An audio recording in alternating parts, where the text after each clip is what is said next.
स्थानिक स्वराज्य संस्था आरक्षणासंदर्भात सुप्रीम कोर्टामध्ये आज सुप्रीम सुनावणी पार पडणार आहे।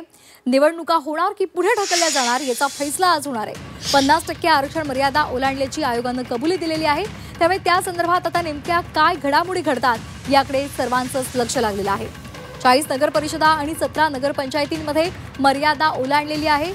सुप्रीम कोर्टातील या आजच्या सुनावणीकडे संपूर्ण राज्याचं लक्ष लागलेलं आहे। तर अधिक माहितीसाठी जाणार आहोत थेट दिल्लीमध्ये आपल्या प्रतिनिधी उर्वशी खोना यांच्याकडे।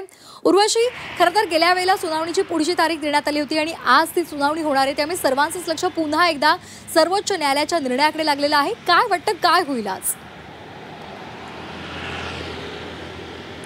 नक्कीच सगळं लक्ष सुप्रीम कोर्टच्या सुनावणीवर तर आहेच, पण बरोबरच आपण बघितलं तर काल जे झी24 तासच्या हाती आलेलं आहे ते म्हणजे राज्य निवडणूक आयोगाचे डॉक्युमेंट्स, जिथे राज्य निवडणूक आयोगाने पहिल्यांदाच हे कबुली केली आहे की कशा प्रकाराने खूप अशा जागा आहेत जिथे 50पेक्षा जास्त आरक्षणाची जी एक रांग आहे ती ओलांडली गेली आहे।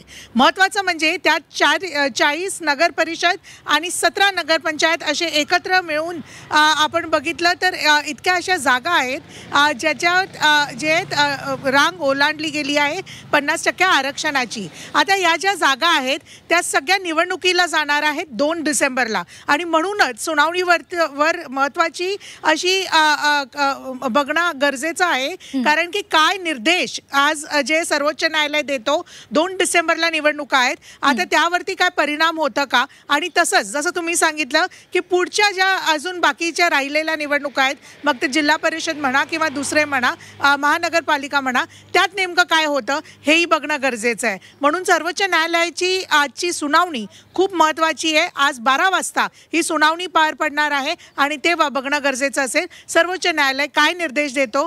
पुढे अजून जे तारीख होतं की पुढे निवडणुका ढकलल्या जातात किंवा काही निर्देश दिले जातात। अगदी, त्यामुळे आज 12 वाजता सुनावणी होणार आहे, त्यामुळे काय नेमकं घडतं हे पाहणं खरं तर खूप महत्त्वाचं ठरणार आहे।